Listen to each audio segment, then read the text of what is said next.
প্রায় 1.5 মাস ধরে শীতের ছুটি থাকে। আর আমার মেয়ের এখন অলরেডি পরীক্ষা শেষ হয়ে গেছে। ওর ছুটি বলতে গেলে ছুটি পড়েনি অফিসিয়ালি, বাট ওদের ক্লাস হচ্ছে না বলে ও ঘরে, স্যাটারডে হাজব্যান্ডও ঘরে। আমারও মোটামুটি কাজের জায়গা যেতে লাগে না, যখন না দরকার পড়ে এই সময়টাকে কাজে লাগে। যে কোনো কিছু করতে গেলে সেটা শরীরচর্চা হোক, নিজের শরীরের খেয়াল রাখা হোক, সব কিছুর জন্য না একটা প্রতিদিন নিয়মিত করা দরকার, যেটা হয়ে ওঠে না আমাদের। বিভিন্ন কাজে আমরা সব ব্যস্ত থাকি, ঘরের কাজ করতে পারি কিন্তু ঘর থেকে বেরিয়ে আর করা যায় না। তো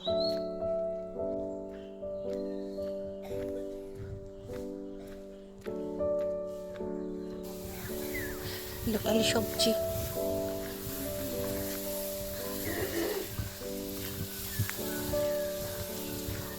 মানে গাছ থেকে পেরে এনে ডাইরেক্ট ওরা বিক্রি করার মতন ভিলেজের।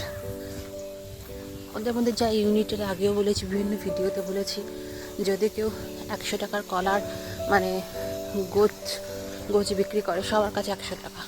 আর এই কলাগুলো যেরকম সেরকম কলা না, মালভোগ কলা, পুরো আয়রনে ভরপুর।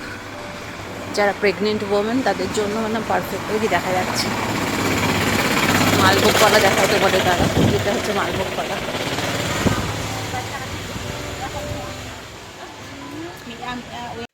এই জলটা অনেক দিন হয়েছে আমরা খাওয়া শুরু করেছি। আমরা মানে কি, আমি আর মেয়ে। ওদের পাপা খায় রীতিমতো করলার জল, তবে এখন অ্যাড করেছি আমলকি আর করলা। তবে একটা জিনিস নোটিস করেছি, যে বাচ্চাকে কোনো একটা জিনিস ভালো অভ্যাস শেখাতে গেলে সবার আগে মাকেও অভ্যাসটা করাতে লাগে, কেননা বাচ্চারা না খুব মাকে অনুসরণ করে। এই যে তিতের জল বা আমলকির জল ওর বাবা যখন খায় তখন কিন্তু ও খায় না কোনোভাবেই, মানে খাওয়ানো যায় না, দৌড়াতে লাগে, মানে ও অজুহাত করে না করে দেবে। কিন্তু যখন আমি ওর সামনে বসে খাচ্ছি, ও কিন্তু 3-4 সিপ নিলেও নেয়। এরকম আরও টুকটাক অনেক, এই আমার 17 বছরের মায়ের অভিজ্ঞতা থেকেই বলছি, যে কোনো জিনিস যেটা মনে হয় বা খেতে ভালো না অথচ শরীরের জন্য ভালো, সেটা বাচ্চাকে দেওয়ার আগে ওর সামনে বসে আমি আগে নিজে খেয়েছি। আর এখানে চলছে লাল চা, এটা খাওয়া আগে।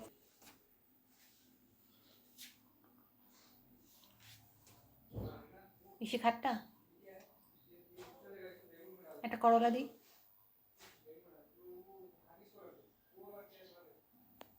একটু খাও, একটা সিট নাও।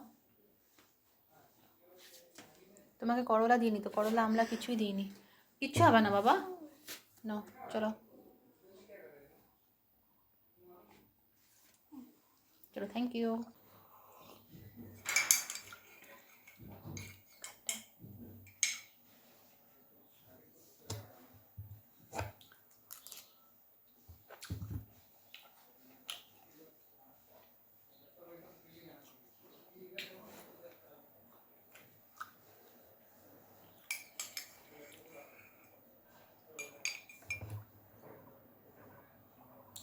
আমলার বিচিগুলো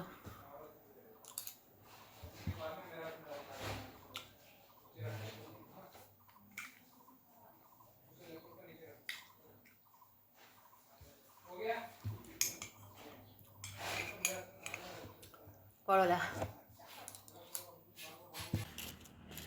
ব্যাক স্ট্রেট।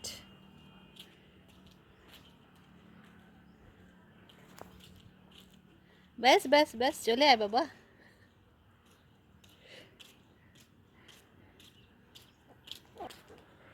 আমি জানি আইয়া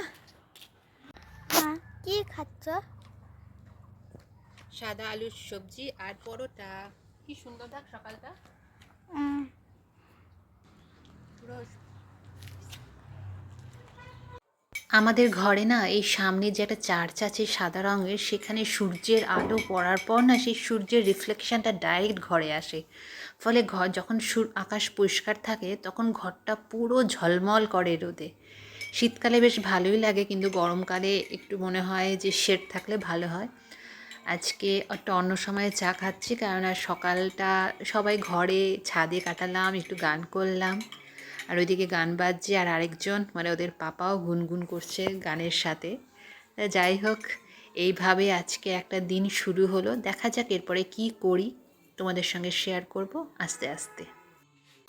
আর আমার একটা ভালো গুণ আমি নিজেই গর্ব করে বলছি, যেন থাকে সবসময় এই গুণটা। আমি যেহেতু সকালবেলা ঘুম থেকে উঠি, আর্লি রাইজার, 5:30টার মধ্যে উঠে যাই, ফলে ছুটির দিন হলেও আমার হাতে অনেক সময় থাকে। দৈনন্দিন কাজ সেরে যতটুকু ফ্রি টাইম থাকি, ছুটির দিনগুলোতে একটু চেষ্টা করি নিজের দিকে খেয়াল রাখতে, বা নেট ঘেঁটে বা বই পড়ে যেগুলো আয়ুর্বেদিকভাবে নিজেদের খেয়াল রাখা যায়, রূপচর্চা, ত্বকচর্চা বা বাচ্চার কিছু করানো যায়, সেগুলো আমি করানোর চেষ্টা করি। নইলে অন্যান্য উইকডেতে অতটা সময় হয়ে ওঠে না, টায়ার্ড হয়ে থাকি। আলম, তোমরা জানো আলম মানে কি? খুব একটা পরিচিত নাম কিন্তু। আলম মানে হচ্ছে ফিটকারি। লেখাই রয়েছে অ্যান্টিসেপটিক শেভিং ক্রিম, কিন্তু এই ফিটকারির কিন্তু অনেকগুলো ছোট ছোট উপকার আছে। সেটাই আজকে তোমাদের সঙ্গে শেয়ার করব, কেননা আমি দুদিন ধরে করছি না। এটা একদম বক্সে পাওয়া ভালো, মানে যেটা মানে ভালো একটা ফিটকারি। অনেক সময় খোলা যেগুলো দোকানে বিক্রি হয় সেটা না নেওয়াই ভালো। আমার মেয়েটার দাঁতে একটা কর্নারে ব্যথা, তা আমি নেট সার্চ করে দেখেছি যে এই ফিটকারি যদি মানে যেটাকে পাউডার বানানো যায়, সেটা দিয়ে সর্ষে তেল দিয়ে মাখলে নাকি দাঁতের উপকার হয়। সেটাই আজকে ট্রাই করব। শুধু দাঁত না, এটা কিন্তু মুখেরও অনেক কাজ হয়। শেভিং ক্রিম, নো ডাউট এটা একটা স্কিন কেয়ারের জন্য ইউজ হয় ছেলেদের, কিন্তু এটা কিন্তু সত্যি স্কিনের আনওয়ান্টেড হেয়ার রিমুভ করতেও সাহায্য করে। 50 টাকার এটা হচ্ছে ফিটকারি, 50 টাকা দিয়ে কিনে নিয়ে এসেছি।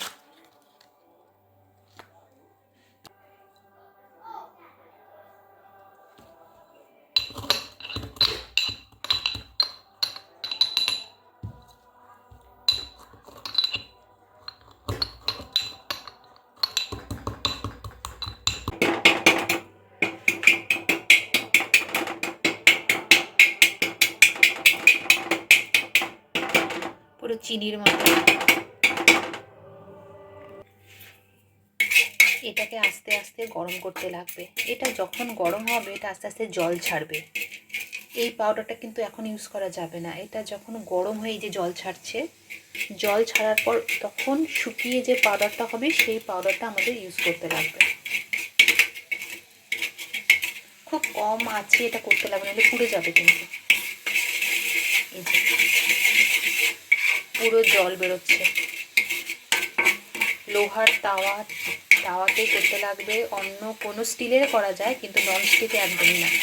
পুরো জল বেরিয়ে গেছে। আমি এবার এটাকে অফ করে দিলাম।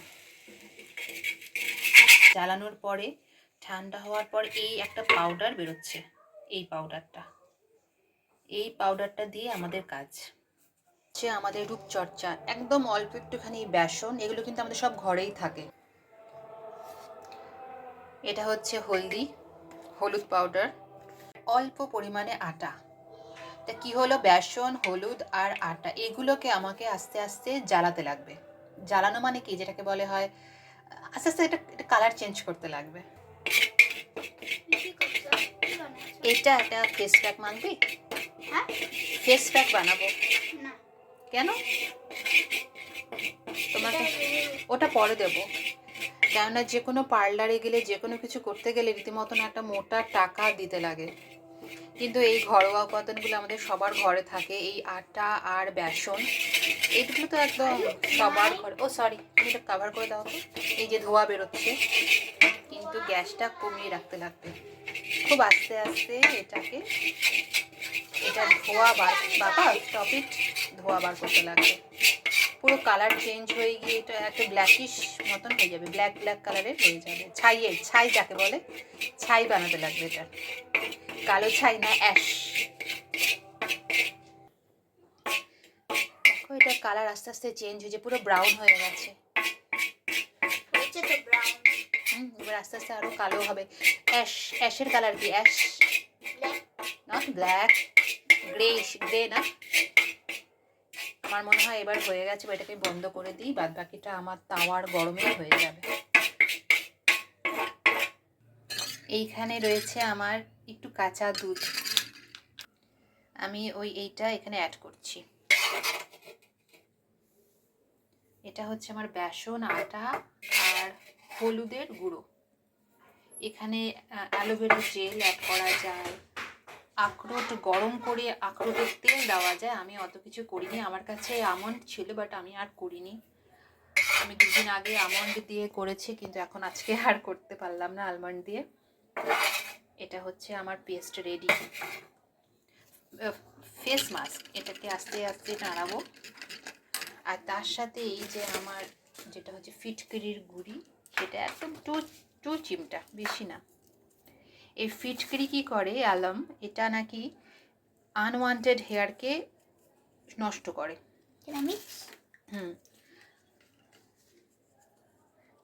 চলো মিক্স করো। এবার তুমি অ্যাপ্লাই করবে? আমি করব। ইয়েস, চলো লেটস অ্যাপ্লাই। এটা আমি মাথায় দিয়েছি, আমার মাথাতে ভর্তি মেহেন্দি, তাই এই হচ্ছে মাস্ক, আমি এটা লাগাবো। আর তোলাটাও একটা টেকনিক আছে, সেটাও পরে দেখিয়ে দেবো। উপরের দিকে এটা ব্ল্যাক হেডসকেও দূর করবে। তারপর ভিতর থেকে যে ভিতরের ময়লা থাকে, আমাদের মুখের ময়লা, সেটাকে একদম মানে ভিতর থেকে রুট থেকেও ক্লিন করে। এটা একটা বলা যেতে পারে এটাকে মানে ঘরে তৈরি চারকোল, যেহেতু এটাকে পুড়িয়ে বানানো হয়েছে। যেটা নারকেলের খুঁড়ি দিয়ে হয় সেটা অনেক লম্বা প্রসেস, এটাও কিন্তু একটা চারকোলের মতোই। এই পিছনে যে ব্যাক আমাদের সোনার চেন পড়তে পড়তে একটা ব্ল্যাক স্পট হয়ে যায়, সেটারও দাগ ডাল করে। তা তুমিও অ্যাপ্লাই করো। Never. How I am looking? আমাকে দেখতে কেমন লাগছে? পাঞ্জাবি লাগছে। এবার করতে করতে রান্না করো। রান্না করার পর শুকিয়ে গেলেই তুলে নিলেই শেষ। মুখে স্ক্রাবিং, ক্লিনিং, এক্সট্রা যে আনওয়ান্টেড হেয়ার যদি থাকে কারো, সেটাও যাবে। এই যে ব্যাকেও আমি দিচ্ছি। এই ব্ল্যাক আমাদের পিছনে যে কালো স্পটটা পড়ে না, এটা কিন্তু অনেক সময় এই চেন থেকেও হয়, যেটা আমরা সবসময় পরে থাকি।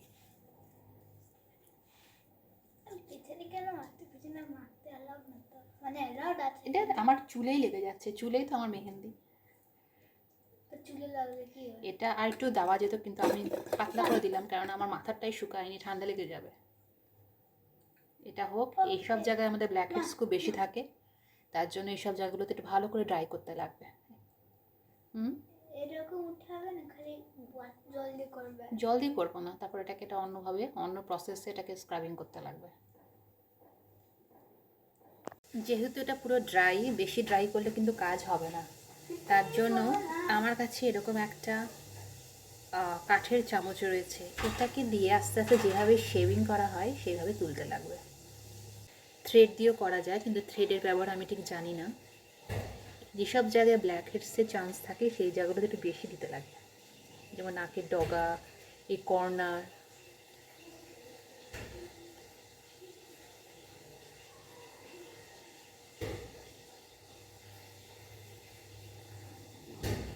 একদম শেষ অবধি।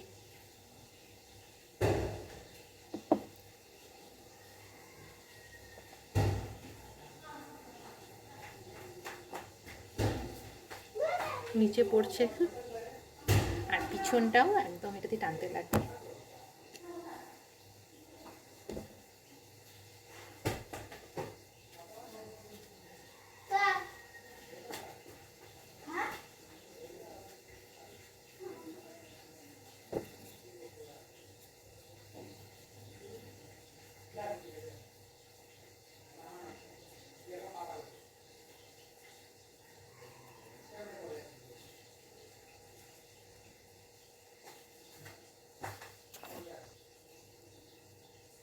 অলমোস্ট হয়ে গেছে। এবার ঠান্ডা জলে সুন্দর করে মুখ ধুলে মুখ অনেক ক্লিন লাগবে। আমার নোজ পিন হয়েছে।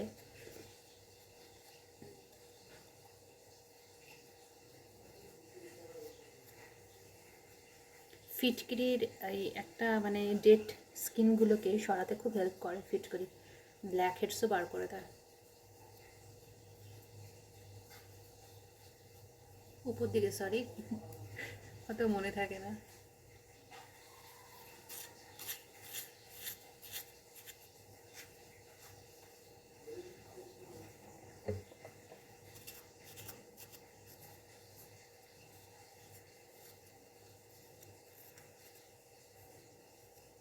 তারপরে কিন্তু সুন্দর একটা ময়েশ্চারাইজার লাগাতে লাগবে, যা যা ঘরে যা যা ক্রিম থাকে।